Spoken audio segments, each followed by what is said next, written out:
Okay, this is thumb stare with rotation. This is absolutely one of my favorite movement drills for people in pain. So if you find any element of this next section difficult, I really would encourage you to practice it. Doesn't really matter where you're tight, where you're sore. If this is difficult, practicing it and improving it is really quite likely to help you. The reason being is it's integrating some very important things. Our body's ability to twist and turn from side to side, the accuracy of which we can see and sense that motion within the head through our inner ears and our eyeballs. So we're integrating spinal rotation with inner ears with eyeballs.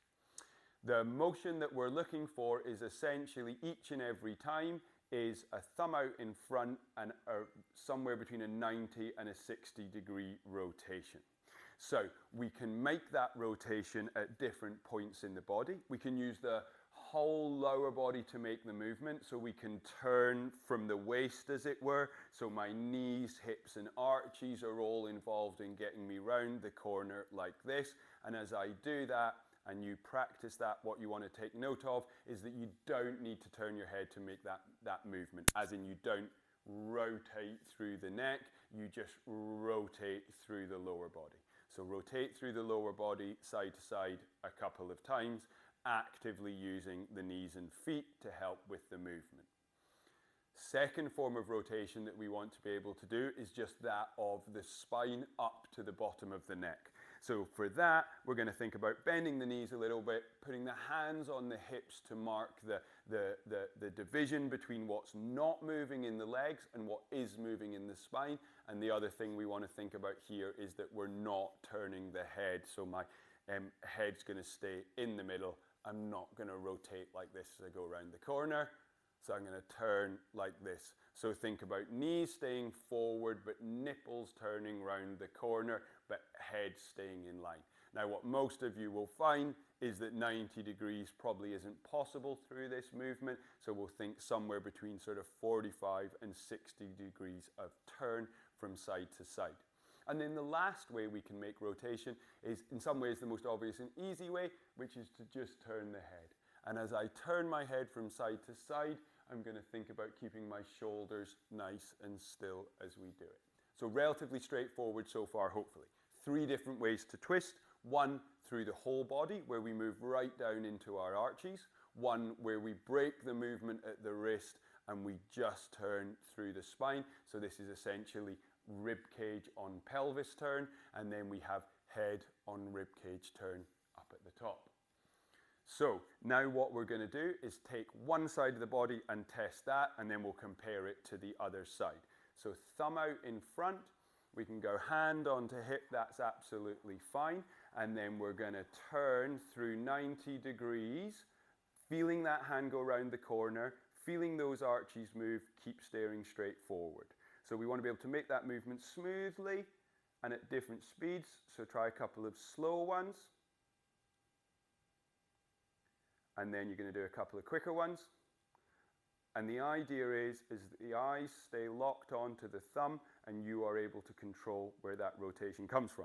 So if we look at that sideways, that movement looks like this. And the critical thing is at the end of that, I am still staring straight forward. What's very common in these exercises is to end up in positions where I'm essentially looking around the corner, my head's got behind my thumb, and I'm using my eyeballs to catch up. Basically, while we do this, our eyeballs should not be moving within their sockets because we're getting the rotation from elsewhere. So turn, keep staring straight forward, 90 degrees through the whole body. So that's a whole body turn, like so. Eyes staying straight forward, thumb and head moving in unison, and the turn comes from below the waist. Fantastic. Now we're going to bend the knees a little bit. We're going to lock those kneecaps forward. We're going to be aware not to move the shoulder or the head, so we can hold the arm like this, kneecaps facing straight forward, turning through the spine to try and get 45 to 60 degrees of turn like so. And again, I want to be smooth, I want to be accurate, and I want to be able to do it at a slow speed, like so. And then I want to be able to do it at a slightly faster speed, like so. Fantastic. And I think about keeping nice and tall and upright, watching out for getting slumped down into these exercises, or equally leaning right away. Just think the spine stays upright. It's a pure rotation through the top of my head, like so. So trunk rotation, thumb stare. And then the last one, before we put this arm down and give it a rest, is to put the hand just in between the collarbones here, stare at the thumb out in front, and think I'm going to do two things here. I'm going to chuck my arm out to the side like this, and I'm going to turn my head to follow it. So the head turns, the arm opens, and the eyes and the thumb stay lined up as we do so. So head turn only, relatively narrow stance. This hand stays still, throw the arm out to the side, follow with the head. Are you accurate? Is it smooth? Can you move really slowly like that? And can you move nice and fast like that? Okay, so just to recap, down that right hand side, we've got whole body turn, like so.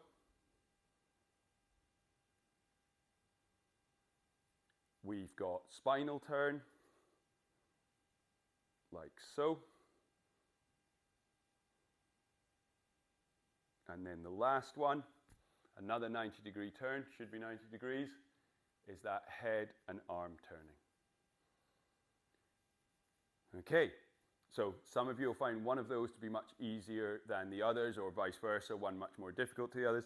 Critical thing really is to compare one side to the other. So now we're going to do exactly the same thing going down the other side of the body. So we've got the whole body turn like so. Eyes staring straight forward, eyeballs don't move in their sockets. Head doesn't turn, the turn comes from below the waist. So I'm driving a turn through this hand to encourage my hips to join in the movement, and I'm making sure that I'm not opening my arm and swinging my head. Brilliant. Slow ones, and then quick ones. Okay, now bend the knees. Stay still in the bottom half of the body. Stay still in the shoulder. Smaller range of motion is fairly normal, so I think you should be able to get 45 to 60 degrees of turn like this, and it should feel okay through your spine. And then the last one, straighten those knees, hand on the chest, keep the chest still, swing the arm open, and follow with the head. So this is really about accuracy and timing, and how smooth and easy you find these movements. And then what we're going to do is look to see whether you find that whole body turn more difficult, that trunk rotation more difficult, or your head turn more difficult to one side. So we've got essentially 6 different rotation reactions to look at here.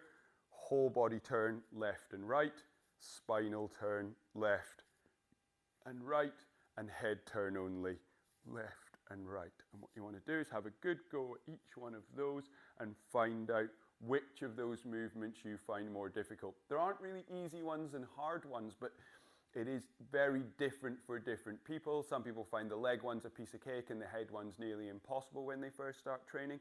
But if you find them difficult, there is inaccuracy somewhere in that system of your ability to control rotation through your body, your ability to fix your eyeballs, or your ability to sense the motion from your inner ears inside your head. But regardless of why you find it difficult, it is a recalibration exercise. And just by practicing those, think they are both a test and an exercise. Because the more accurate we get through this, the more accurate we're making our whole system through a very important part of movement. So that's our thumb stare with rotation, and we're going to slice those through the whole body, just the spine, and then just the head. And then if you find one of those particularly difficult, you're going to click on the detailed description of those ones, and you're going to get practicing those thumb stares with rotation. A fundamental movement to athletic performance, very important for people who have issues that seem to stick to one side of the body. Quite often one of those turns to the dodgy side will be more difficult than the others, and practicing that is likely to give you some neural pump and kind of clean up to the movement that you get down that side of the body. So they're really important movements. They need practicing little and often with full attention, never more so as that idea of focused attention during movement practice being more important than when we're doing these types of exercises. Thumb stairs with rotations. Really hope you enjoy it.